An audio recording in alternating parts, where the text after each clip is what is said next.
James Harden would be the league MVP. Chris Paul's in that conversation, though. Has anybody seen what they have done with him on the basketball floor? Has anybody seen how him and James Harden have flowed? Has anybody noticed that they haven't even lost more than 4 games together while they've been on the court? Chris Paul looks like a superstar. And oh, by the way, in case you haven't noticed, look at the Clippers without him. Okay? Because even though that Doc Rivers and Jerry West and those boys are still grinding and there's still an outside shot that they'll be in the playoffs, the bottom line is they are a completely different team and far less effective without Chris Paul than they were with him. And when I look at the way that he has been performing, it's not just about numbers, it's about leadership, and it's about giving you the impression that big things are going to happen just because you have arrived. That is what Chris Paul has done in Houston, and I don't see how he could have been left off that list. Well, I do. How many games has he missed this year? A whole lot. 12 to 15, I think. I think it's... I'll double check. It's a big number. He's played in 39 games. Okay. He's missed a lot of games, and that's all that is. The reason he's not on the list is because this is not subjective. It's based on different analytics that they run everyone through for total value. And Chris Paul, game for game. By the way, you say he plays like a superstar. You know why? Because he is a superstar. Chris Paul's one of the best players in the game. One of the best players ever. So sure, game for game, he's an MVP candidate. But if you miss a bunch of games, and other guys... He's missed 18. 18 games. You miss 18 games and you played in 39. It's a huge percentage of the season. You can't be an MVP. I mean, you know, like, you'd have to be twice as good as everyone else, which he's not. He's just about as good as anyone else. That's why he's not top 10. By the way, what I find really interesting about the list is Karl Anthony Towns cracked the top 5. And if you recall, coming out of college, everyone knows, like, wow, Karl Anthony Towns is going to be amazing and everything. His defense lagged behind until recently.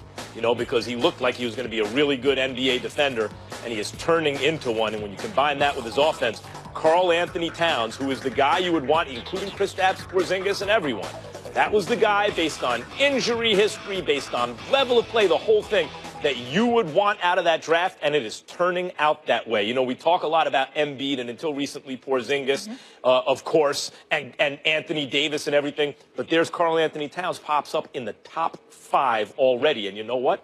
He deserves it. What about...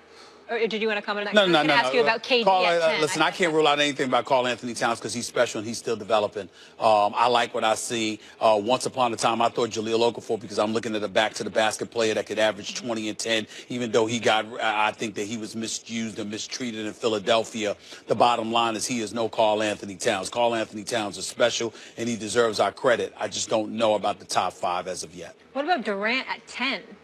That makes no sense to me. That makes no sense. Listen, there's one basketball and a bunch of guys sharing it, and basketball is the most dynamic of all the American team sports. And so to isolate value is sometimes very difficult. It really depends.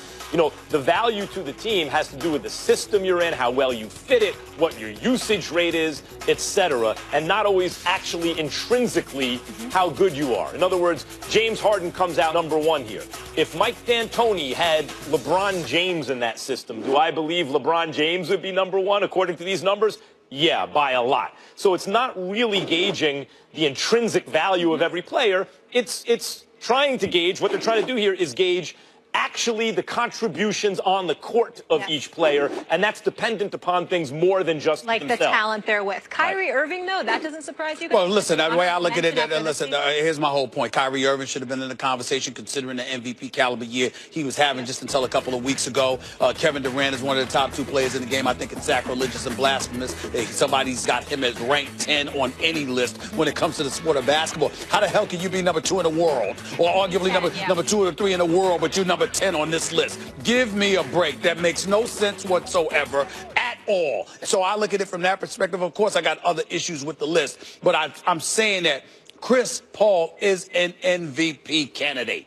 He game really, for game, Stephen. Really, well, listen, game for game. Listen, I'm not arguing the 18 games. I understand, but to me, that's the only argument that can be made against. Of course, and I bet when he's on the court, he's had more of an impact than some of those people on that list. And that's the way I was looking at it. I was thinking about the 18 games missed. I guarantee you, if they broke this down on a per-game basis, Chris Paul would be in this top 10. According to these metrics, I bet you he'd be in the top 5. I mean, Chris Paul is having an outstanding year, partly because they can use him as a guy who can cut to the basket and stuff. Like, he can actually be a scorer. Chris Paul is a great scorer and just can't always be used that way. But with Harden, when Harden's on ball, Chris Paul can be used that way. So there's no doubt that game for game, he's in the top 10. Just missed 18 games, brother. By the way, what this list shows, and especially the names that are not on this list, has there ever been a time in NBA history where there's been this much talent in the league? This is absurd. It's absurd. And I got a final take coming for you guys pretty soon on the big man. You know how everyone says, oh, the big man, what happened to the big man? We are in, by far, the golden era of the big man, and no one seems to know it. Looking forward to it. We got more to get to, guys, on the association. Mark Cuban has had his fair share of success both on and off the court, but